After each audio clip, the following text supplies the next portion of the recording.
오늘 출애굽기 22장 말씀을 통해서 말씀을 깨닫는 지혜와 응답받는 기도의 은총이 우리가 넘치게 될 줄로 믿습니다.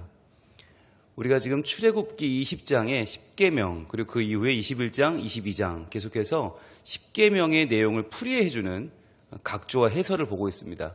어제 21장은 살인하지 말라에 대한 해설이었다면 오늘 22장은 도둑질하지 말라라고 하는 8계명에 대한 해설이에요. 여러분, 도둑질하지 말라 그러면 어떤 생각이 드세요? 나 도둑질 안 하는데? 라는 생각이 드시죠? 왜 하나님 이런 말씀을 하시지? 우리를 도둑으로 보시나? 그렇지 않아요. 여러분, 도둑질이라고 하는 것이 남의 물건을 훔치는 거잖아요. 그런데 물건을 훔치는 것만 도둑질이 아니에요. 우리가 상대방의 시간을 훔칠 수도 있어요. 어떨 때? 약속에 늦게 나가는 경우. 아무렇지 않게 늦는 사람들이 있어요. 30분도 늦고 1시간도 늦고 막 그래요. 여러분, 5분을 늦어도 그 5분을 내가 상대방의 것을 훔친 거예요. 나를 기다리던 그 사람은 5분간 지금 시간을 허비한 거잖아요. 여러분, 어찌 보면 물건을 훔치는 것보다 시간 훔치는 게 더 크죠. 또 어떤 경우에는 사람의 기대를 훔치기도 해요. 막 사람한테 막 좋은 거 있는 것처럼 사람의 마음을 부풀게 해놓고서 가보니까 정작 아무것도 없다. 즉, 여러분, 사기를 치는 경우가 왜 나쁩니까? 사기는 상대방에게 물질적인 피해도 주지만 더 큰 피해가 있어요. 신뢰를 하지 못하게 만들어요. 한번 사기를 당한 사람은 사람을 믿지 못해요. 그럼 그때부터 그 사람이 살아가는 삶이 얼마나 불행하겠습니까?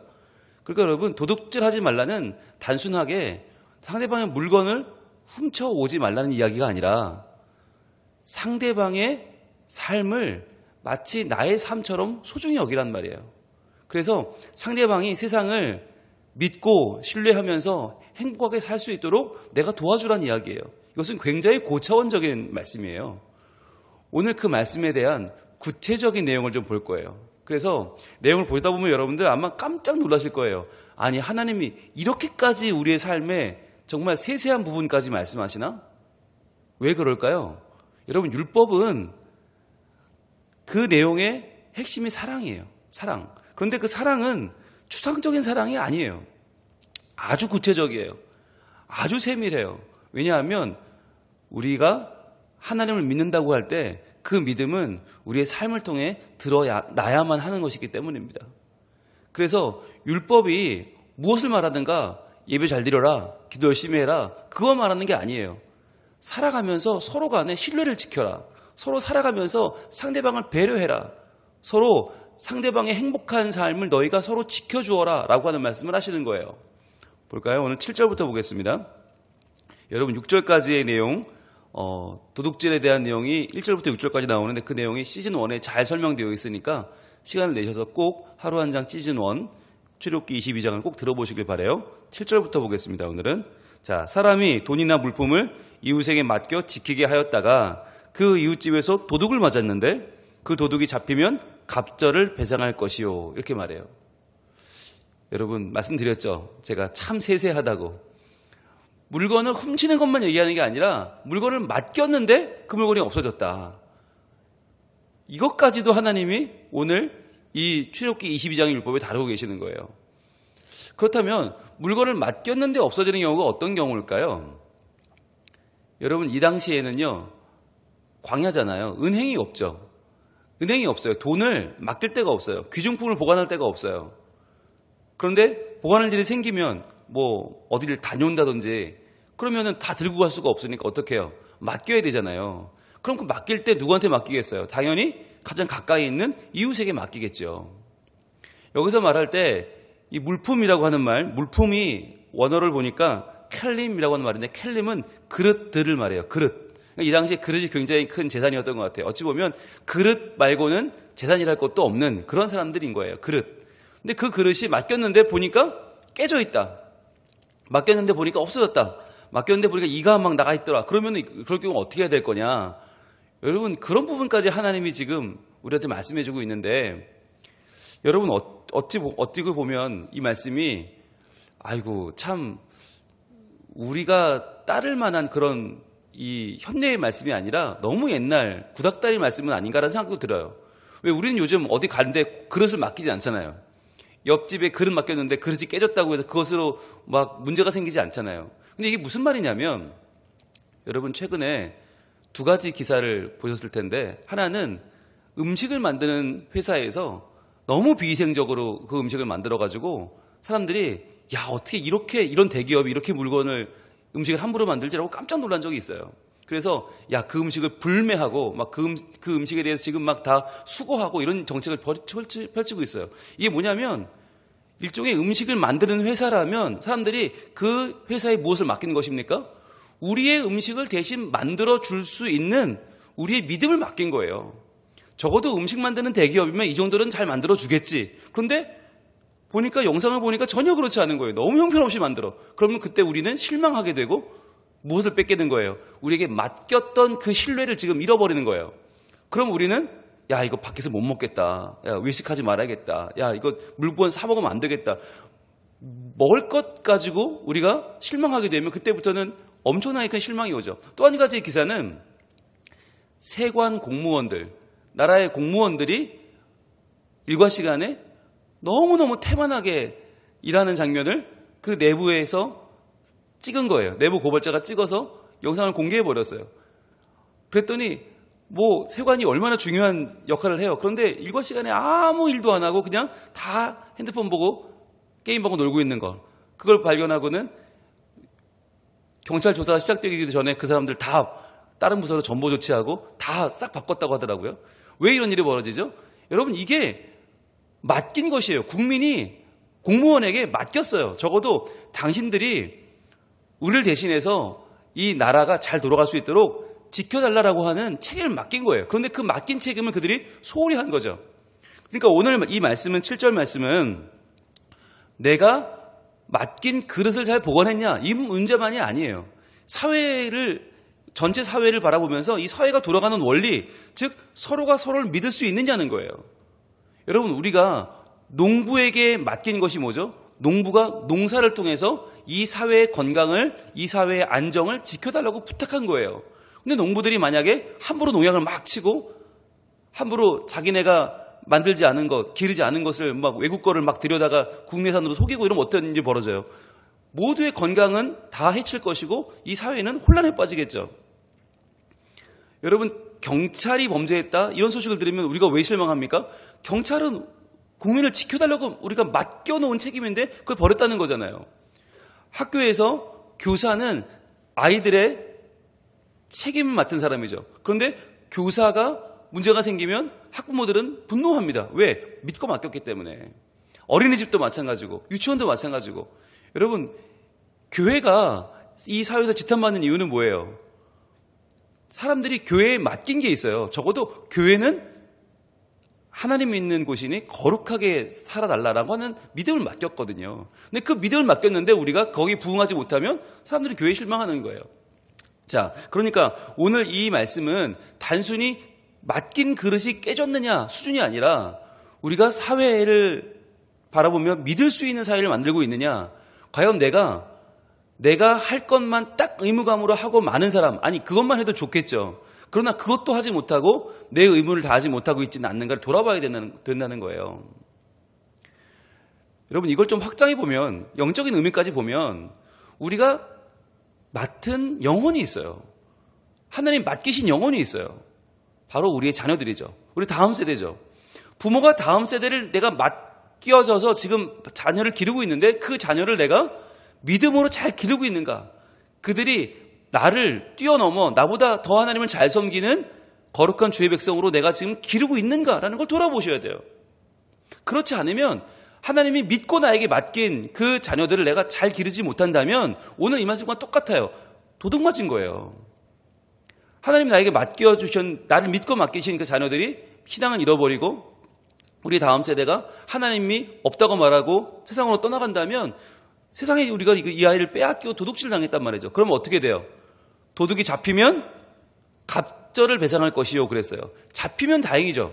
네, 이거 원래 법이 그래요. 도둑질하면 무조건 2배 갚아야 되니까. 근데 문제는 뭐냐면 8절입니다. 도둑이 잡히지 않으면 이게 문제죠. 분명히 신뢰가 깨져버렸어요. 맡긴 물건이 사라졌어요. 그런데 도둑도 잡히지 않아요. 그럴 경우 어떻게 해야 되니까 그때부터는 이제 서로 의심하기 시작하죠. 그럼 어떻게 돼요? 그 집 주인이 재판장 앞에 가서 자기가 그 이웃의 물품에 손댄 여부에 조사를 받을 것이며 그랬어요. 분명히 맡긴 물건이 없어졌단 말이에요. 책임을 다하지 못했어요. 그런데 도둑도 잡히지 않아요. 그러면 서로 간에 실갱이가 벌어지겠죠. 야, 내가 맡긴 물건 내놔. 그거 없어졌어. 도둑 맞았어. 근데 도둑이 안 잡혀. 그럼 어떻게 돼요? 야, 그거 네가 없앤 거 아니야? 그거 네가 가진 거 아니야? 막 실갱이가 벌어지고 있죠. 이럴 때 어떻게 하라고요? 재판장 앞에 가서 조사를 받아라. 근데 여러분 재판장이라고 하는데 앞에 1번이라고 써 있고 재판장을 쭉 따라가면 1번 밑에 보면 뭐라고 되어 있어요? 하나님이라고 되어 있어요. 하나님. 엘로힘이에요. 원어로 엘로힘. 하나님. 자, 그러면 왜 재판장에게 가서 재판을 받는데 그것을 하나님이라고 이 본문을 적었을까? 뭘까요? 여러분 우리가 사사건건 문제가 생길 때마다 하나님 앞에 가서 재판을 받을 수 있습니까? 하나님이 일일이 그것을 다 재판해 주십니까? 아니죠. 여기서 말하는 재판하는 사람은 바로 모세라든지 천부장, 백부장이 맞아요. 50부장이 맞아요. 사람이에요. 근데 왜 사람이 재판하는데 하나님은 거기다가 하나님 엘로힘이라는 단어를 쓰였을까요? 여러분 이것이 아주 중요한데 재판할 때 우리가 시시비비를 가릴 때 마치 하나님이 하시듯이 해야 된다는 거예요. 내 유익에 따라서 내가 누구랑 친하냐 어떻게 하는 게 나에게 유리하냐에 따라서 내가 한쪽에 손을 들어주는 게 아니라 마치 하나님처럼 정의롭고 공의롭게 이 일을 행해야 된다는 것입니다. 그런데 여러분 이게 우리에게 쉽지 않잖아요. 우리는 우리의 이익 때문에 마음이 끌리잖아요. 그거 하면 안 된다. 또 하나는 무슨 뜻이냐면 이 재판장을 하나님이라고 적으신 이유가 뭐냐. 이 재판의 결과에 얼마나 따르고 순복하는가. 우리가 얼마나 그 결과에 순종하고 승복하는가를 말하는 거예요. 근데 여러분 오늘날 이 세상의 재판은 어떻습니까? 재판하는 사람도 하나님처럼 안 하고 재판을 받는 사람도 하나님께 순종하듯이 하지 않죠. 아유 저거 다 도둑놈들이라고 믿을 수 없다 그러면서 다들 또 항고하고 항소하고 계속 끝까지 가요. 대부분 판결이 나와도 서로 믿지 못해요. 이런 불신의 시대가 되었어요. 여러분 이 시대에 제일 큰 문제는 신뢰가 없다는 것이죠. 사람을 믿지 못하는 거예요. 이게 지금 가장 큰 문제예요. 그런데 여기서 그 재판장이라는 이름에 하나님을 쓰시는 이유는 우리가 하나님을 믿는 사람들이라면 적어도 남을 재판할 때 하나님이 하듯이 해야 되고 또 그 재판을 받는 사람은 하나님께 재판받는 것처럼 믿어라라고 하는 것이에요. 이것을 우리는 신본주의 사회라고 말합니다. 신본주의. 인간의 이익을 따라 사는 인본주의가 아니라 하나님이 친히 통치하시는 신본주의 사회, 그것은 바로 신뢰가 회복된 사회죠. 서로 책임지고 정의를 행하며 믿을 수 있는 사회죠. 그러한 신본주의 사회를 만들라고 지금 하나님 말씀하시는 거예요. 자, 9절 볼게요. 어떤 이른 물건, 즉 소나 나귀나 양이나 의복이나 또는 다른 이른 물건에 대하여 어떤 사람이 이르기를 이것이 그것이라 하면, 자, 내가 잃어버린 물건 상대방이 없어졌어. 그러는데 야 여기 이거 있잖아. 이게 내 거잖아. 라고 말하면 야 이 양이 내 양이야. 이 소가 내 소야. 너 왜 거짓말해? 라고 하면 어떻게 되는가? 자 어떻게 보세요. 양편이 재판장 앞에 나아갈 것이요 재판장이 죄 있다고 하는 자가 그 상대편에게 갑절을 배상할지니라 그랬어요. 자 맡긴 사람이 내 양이 없어졌다고 상대방이 발뺌을 하는데 보니까 양이 있는 거예요. 이거 내 양이 맞아요. 그러면 주장을 하면 그것을 서로가 증거를 대겠죠. 그래서 그 증거를 보고 재판장이 결론을 내리겠죠. 아 이거 맡긴 양이 맞으니까 돌려줘라. 그러면 자기 것처럼 숨겼으니까 이것을 훔친 걸로 봐서 갑절을 배상하라. 그런데 여기까지가 아니라 도둑질만 배상이 아니라 여러분 자기 게 아닌데 자기 양이 맡긴 양이 아닌데 이게 내 거니까 돌려줘 라고 말하는 경우도 있겠죠. 그럼 상대방 얼마나 억울해요. 아니 이거 분명히 내 양인데 상대방이 자기 거라고 우기면 어떡해요. 이런 걸 뭐라고 그러죠? 무고라고 합니다. 무고. 그러니까 상대방이 가져가지도 않았는데 자기 거를 내놓으라고 저게 내 거라고 막 말하는 거. 그 무고죄도 똑같이 갑절이라는 거예요. 그러니까 훔쳐간 사람만이 아니라 죄에 있다고 하는 자가 갑절을 배상한다는 말은 뭐냐. 물건을 훔친 자이든지 아니면 상대방을 헛되게 의심한 자이든지 상대방을 무고한 사람도 갑절로 배상하라는 거예요. 이게 뭐냐면 함부로 의심하지 말라는 겁니다. 함부로 의심하지 마라. 여러분 요즘 이 시대에 시대 정신이 있어요. 아님 말고예요. 아님 말고. 여러분 유튜브 보실 때 주의하셔야 되는데 유튜브에 실명으로 엄청난 사건들이 막 올라와요. 근데 유튜브는 공식적인 언론이 아니에요. 책임이 없어요. 그냥 개인이 하는 거예요. 게다가 그 사람들은 조회수를 무조건 높이면 광고료가 나오기 때문에 돈을 벌 수 있기 때문에 함부로 입증되지 않은 소문을 막 퍼뜨려요.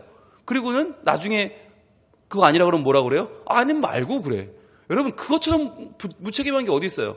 한 사람의 인격을 살인했는데 그 사람의 삶을 완전히 망가뜨렸는데 아님 말고 그리고는 슬그머니 영상을 내려버려. 그럼 끝났다는 거예요. 돈은 돈대로 벌고 상대방은 상대방만큼 괴롭히고 그리고 자기는 책임지지 않는 거죠. 여러분 이런 시대에 우리가 무엇을 붙잡아야 되는가? 바로 함부로 의심하지 않는 것.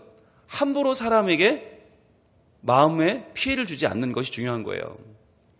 여러분 보면 특히 이제 부모님들이 자녀를 키울 때 그런 말씀들 많이 하세요.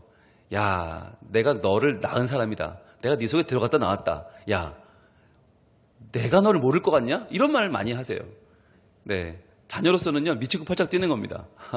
예, 나를 낳았다고 내 마음을 다 아는 건 아니거든요, 부모님이. 그런데 자녀가 무슨 말만 하면 못 믿는 거예요. 왜 그럴까요? 물론 그럴 만도 하겠죠. 예, 부모님이 한두 번 속아요? 그렇지만 속아 주는 것도 필요하다. 그래서 믿어 주는 것도 필요하다. 그런데 이 시대가 불신사회가 되다 보니까 서로 안 믿는 게 너무너무 이게 이 시대의 시대 정신이 되었고 그래서 아닌 말고가 되어버렸어요. 그러나 하나님은 그런 것도 다 하나하나 다 이야기하세요. 야, 그런 경우에는 2배로 배상해야 돼. 이 말은 사람 함부로 의심하지 마. 믿어 라고 하시는 거죠. 자, 10절입니다. 사람이 낙이나 소나 양이나 다른 짐승을 이웃에게 맡겨 지키게 하였다가 죽거나 상하거나 끌려가도 본 사람이 없으면. 자, 맡겼는데 사라졌어요. 맡겼는데 죽었어요. 상했어요. 자, 이거 누구 책임이냐? 이거 밝혀야 되는데 본 사람이 없단 말이에요. 내가 맡긴 양이 죽었어. 뭐 높은 데서 떨어져서 죽었든지 아니면 맹수가 와서 핥혔든지 죽었어요. 그런데 이걸 누구 책임을 물을 거냐? 과연 내가 맡긴 그 이웃이 책임이냐 아니냐? 이거 어떻게 할 거예요? 본 사람이 없는데, 증인이 없는데. 그럴 경우에 11절입니다. 2 사람 사이에 맡은 자가 이웃의 것에 손을 대지 아니하였다고 여호와께 맹세할 것이요 그 임자는 그대로 믿을 것이며 그 사람은 배상하지 아니하였니와 그랬어요. 자, 여러분 이웃의 것을 맡았는데 그것이 상하거나 없어졌어요. 내 책임이 아니에요. 그럴 경우 어떻게 하라고요? 여호와께 맹세할 것이요. 여러분 노란색으로 한번 쳐보세요. 여호와께 맹세할 것이요. 여러분 이거 중요한 겁니다. 사람 사이의 문제를 사람에게 맹세하는 게 아니에요. 여호와께 맹세합니다. 여러분 아까 말씀드렸죠. 신본주의 사회가 왜 중요한가? 사람이 재판하지만 하나님처럼 정의롭게 하고 하나님이 재판하듯이 순종한다 그랬죠. 사람 간의 문제를 맹세하는데 그 맹세를 여호와께 하는 거예요. 여호와께 맹세한다. 이게 내가 정말 마치 하나님이 맡기신 것을 내가 맡아 살듯이 하나님이 맡기신 사명을 감당하듯이 그렇게 일상생활을 하란 말이에요. 여러분 예배만 하나님 앞에서 하는 게 아니에요. 우리의 경제생활도 여호와 앞에서 하는 거예요. 우리의 직장생활도 여호와 앞에서 하는 거고 우리의 삶의 모든 부분은 다 하나님 앞에서 하는 거란 말이에요. 여러분 이게 오늘 말씀의 핵심이에요. 여호와께 맹세하는 마음. 여러분 이 맹세라고 하는 말이 우리가 말하면 쉽죠. 그냥 한번 내가 여호와의 이름을 걸고 아니야 이러면 될 것 같죠. 아니요, 맹세라고 하는 말이 쇠부아라고 하는 말인데 쇠부아라는 말이 어디서 왔냐? 쉐바는 7번이란 말이에요. 7번. 그 7번이라는 말에서 나온 것이 쇠부아 맹세예요. 즉 맹세는 7번 하는 거예요. 완전수. 7번만 하겠어요? 계속 하는 거죠. 내가 살면서 계속 여호와 이름을 걸고 여호와 이름에 합당하게 하나님의 자녀답게 살겠다는 말을 계속해서 내가 반복해서 하는 게 여호와께 맹세하는 거거든요.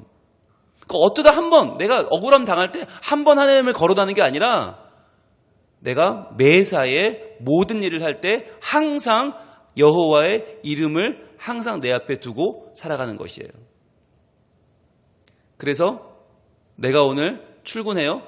오늘도 여호와 앞에서, 내일도 여호와 앞에서, 내가 언제까지? 퇴직하는 그날까지 여호와 앞에 내가 살아가는 거예요. 내가 자녀를 기른다. 오늘 시험 때니까 오늘은 내가 기도한다? 오늘은 수능이니까 기도한다? 아니요. 평생 내가 이 아이를 기르면서 항상 나는 여호와 앞에 살아가는 거예요. 여러분, 그런 마음으로 살면 우리의 삶이 얼마나 달라질까요? 여호와께 맹세할 것이요. 여러분, 그 다음이 더 중요해요. 그 임자는 어떻게 해요? 그대로 믿을 것이며, 노란색으로 동그라미 해보세요. 그대로 믿을 것이며 그 사람은 배상하지 아니하려니와. 자, 여러분, 여호와 이름으로 맹세해도 여러분 요즘 어떻게 해요? 안 믿어요. 안 믿어요. 야, 네가 하나님의 이름을 그렇게 함부로 말해? 야, 너 그럴 리가 없어. 안 믿어. 우리는 불신 시대에 살고 있잖아요. 그래서 여호와 이름으로 맹세하는 사람도 이제 없지만 그걸 믿어주는 사람도 없어요. 여러분, 이 사회가 올바로 되기 위해서, 하나님의 신본주의가 회복되기 위해서는요, 여호와의 이름으로 맹세하는 사람도 필요하지만 그걸 그대로 믿어주는 사람도 필요해요. 그게 우리가 할 수 있는 최선이에요. 최선. 의심하기 시작하면 한도 끝도 없어요. 근데 믿으면 여러분 그때부터 평안이 옵니다. 믿으면 그때부터 우리 마음속에 하나님이 주시는 거룩한 평강이 밀려오는 거예요. 여러분, 뉴스를 보시면 그런 마음 들잖아요. 세상에 믿을 사람은 하나도 없구나. 예, 이 사람은 이래서 못 믿고 저 사람은 저래서 못 믿고 여기서 터지고 저기서 터지고. 그럼 우리 어떻게 돼요? 외출을 못해요. 외출을. 네, 그걸 이제 사회 공포증이라고 부르기도 하더라고요. 요즘 하도 사건 사고가 많으니까 집 밖에 못 나오는 사람들이 실제로 있어요. 여러분, 그래서 그 공포증 때문에 출근을 못 한대요. 출근했다가 내가 어떤 불이익을 당할까 봐. 심지어는 화장실도 못 가요. 그래서 출근했다가 화장실 갈 때 집으로 돌아온다는 거예요. 왜 이런 일이 벌어질까요? 우리 마음 가운데 믿을 수 없는 불신이 너무너무 커졌기 때문이에요. 그런데 그 불신은 결국 나에게 점점 쌓여서 내 삶을 갉아먹고 나를 이 땅에 살지 못하게 만들어버려요. 그러니까 불신은 공황장애를 가져오고 우울증을 가져오고 결국 내가 세상에서 누구도 믿지 못하게 만드는 거예요. 여러분, 이것은 아주 큰 불행이에요. 그래서 우리가 오늘 기도할 때, 여러분 정말 기도할 때 뭐가 필요한가? 믿어주는 사람이 되게 하옵소서. 이것도 중요한 거예요. 하나님만 믿는 게 아니에요. 하나님 믿는 믿음만 주옵소서가 아니라 서로를 믿는 신뢰를 회복하는 이 사회가 되게 해주시고, 그런 시대가 되게 해주시고, 그런 가정이 되게 해주옵소서. 서로를 믿고 사는 세상이 되게 해주옵소서. 이거 굉장히 큰 기도 제목이에요. 그대로 믿을 것이며, 여러분 이게 우리의 삶을 사실은 살리는 능력이에요. 여러분, 버스를 탈 때 그 버스 기사가 운전을 잘할 거라고 믿고 타십니까? 아니면 꾸벅꾸벅 졸지도 몰라, 저 사람 딴짓 할지도 몰라, 저 사람 오늘 처음 면허 땄을지도 몰라, 불안하게 타십니까? 여러분, 불안하게 타면 출근하는 그 한 시간이 얼마나 힘들겠어요? 얼마나 불안하겠어요? 어디 타겠어요? 그 기사 바로 뒤에 타서 계속 주목하고 계속 혹시라도 좀 조는 것 같으면 흔들어 깨우고 얼마나 불안해요. 그런데 여러분, 믿으면 배타장일 것이다. 저 사람은 30년 무사고 운전자일 것이다. 믿고 제일 뒷자리로 가셔서 눈 감고 편히 주무시면 돼요. 그러면 내가 내일 직장에 오면, 집에 오면 기쁜 마음으로 내리시면 돼요. 평안한 거예요. 역시 그렇게 믿는 것이 세상을 또 믿는 것이지만 하나님도 믿는 것이죠. 왜? 하나님이 세상을 통치하시니까. 내가 살아가는 세상은 하나님이 주인 되신 곳이니까. 결국 우리가 세상을 믿는다는 건 연약한 인간을 믿는 게 아닙니다. 하나님을 믿는 것입니다. 하나님이 나에게 오늘도 좋은 날을 여실 것이다. 하나님이 오늘도 나에게 가장 필요한 것을 하나님 허락하실 것이다. 그래서 하나님이 나에게 주신 나의 가정과 나의 직장과 나의 교회와 나의 사회는 오늘 분명히 하나님의 은혜로 더 풍성해질 것이다. 여러분, 이것을 믿으시면 돼요. 믿으시면 돼요. 오늘날 마스크를 쓰고 우리가 서로 만나니까 상대방 표정이 안 보여요. 그래서 이렇게 시비가 많이 붙는다고 그래요. 너 왜 나보고 웃었어? 너 왜 나보고 기분 나쁘게 그렇게 말해요? 아니, 안 그랬는데. 근데 마스크 쓰고 만나니까 상대방의 표정도 잘못 읽고 오해가 많아지는 거예요. 그래서 부딪히는 일들이 많아져요. 여러분, 믿으세요. 상대방이 마스크로 보이진 않지만 나를 보고 웃고 있을 것이다. 환히 웃고 있을 것이다. 나를 보고 아주 행복한 표정을 지을 것이다 라고 믿으시면 돼요. 왜요? 그 사람을 통해 역사하는 분이 하나님이시기 때문입니다. 오늘도 하나님은 우리에게 서로 그대로 믿어주라고 말씀하세요. 그대로 믿어주어라.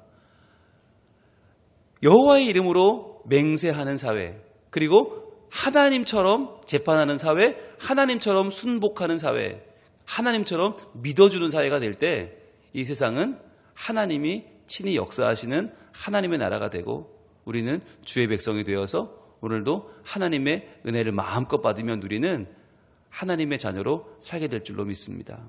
이 하루를 살면서 여러분, 오늘의 기도 제목은 뭐예요? 불신의 사회, 아님 말고의 사회에서 믿어주게 하시고 신뢰하게 하시고 내가 더 사랑하게 하옵소서. 구체적으로 사랑할 때 하나님의 나라가 우리 가운데 온전히 이루어질 줄로 믿습니다. 기도하겠습니다. 하나님, 오늘 하나님께서는 상대방에게 물건을 맡겼을 때 그 물건이 없어지거나 상했을 때 어떻게 해야 되는지를 말씀하시는데 정말 이렇게까지 구체적으로 하나님 말씀하시나? 이렇게까지 세세하게 하나님 율법으로 정해주시나 하는 마음도 듭니다. 그러면 동시에 율법을 지킨다는 것은 사랑하는 것이구나. 구체적으로 사랑하는 것이구나.